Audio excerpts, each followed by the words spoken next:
আমার নাম ইকরা। আমার বিয়ে হয়েছে ৩ মাস হলো। আমার স্বামীরা ২ ভাই ১ বোন। বোনের বিয়ে হয়ে গেছে আর ভাইয়েরও বিয়ে হয়ে গেছে, যে যার মতো সংসার করছে। আমার স্বামী ছিল সবার ছোট। বিয়ের পর আমরা এক ভাড়া বাসায় উঠলাম। বাসাটা অনেক বড় ছিল আর অনেক খোলামেলা। প্রথমে যখন এই বাসাটা দেখেছিলাম তখনই আমার বেশ পছন্দ হয়ে গিয়েছিল। আর এই বাসার ভাড়াও অনেক কম, সব মিলিয়ে পারফেক্ট। যাই হোক, প্রথম দিন ঘর গুছিয়ে আমি অনেক ক্লান্ত হয়ে পড়ি। রাত ৯টার দিকে আমার এত জোরে ঘুম চলে আসে যে আমি ঘুমিয়ে পড়ি। হঠাৎই রাত ৩টার দিকে আমার ঘুম ভেঙে যায় কোনো এক ছোট্ট বাচ্চার হাসির শব্দে। আসলে ছোট্ট বাচ্চারা হি হি করে হাসলে যেমন শব্দ হয় ঠিক তেমন শব্দ। আর শব্দটা এতটাই কাছে ছিল যে মনে হচ্ছিল কোনো বাচ্চা আমার সামনেই হাসছে। তো যাই হোক, আমার ঘুম ভেঙে যায়। তাকিয়ে দেখলাম ঘর একদম অন্ধকার। পাশে আমার স্বামী ঘুমাচ্ছে। রাত জেগে মুভি দেখার ওর একটা বদ অভ্যাস আছে, কিন্তু ও আজকে এত তাড়াতাড়ি ঘুমিয়ে গেছে।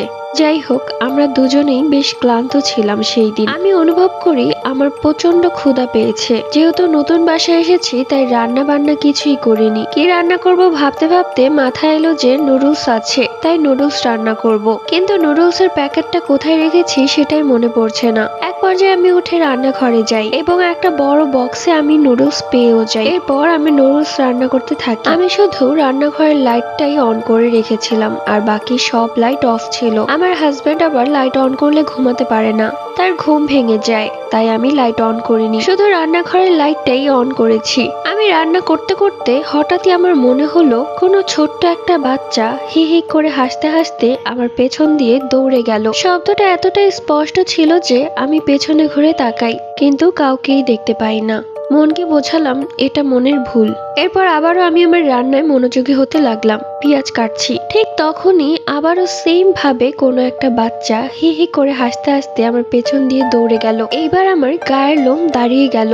আমি কিচেন থেকে বের হয়ে সোজা লাইট অন করলাম, কিন্তু লাইট অন করাতে কাউকেই দেখতে পেলাম না। আমি বুঝতে পারছিলাম না আমার সাথে কি হচ্ছে এইসব। এমন তো আগে কখনো মনে হয়নি। আমার লাইট অন করা দেখে বেডরুম থেকে ড্রয়িং রুমে আমার স্বামী চলে আসে আর সে বলে, কি ব্যাপার, তুমি ঘুম থেকে উঠে গেছো?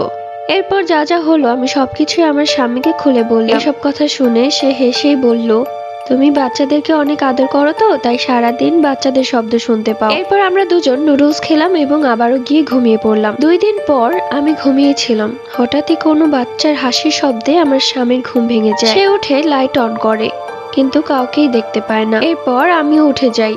তখন সে আমাকে বলে সেও একটা বাচ্চার হাসির শব্দ শুনতে পেয়েছে। পরের দিন দারোয়ান থেকে জানতে পারি এই বাসায় ২ বছর আগে একটা বাচ্চাকে হত্যা করা হয়েছিল। জায়গা সম্পত্তির বিবাদে বাচ্চাটাকে তার চাচা মেরে ফেলেছিল। Like, subscribe.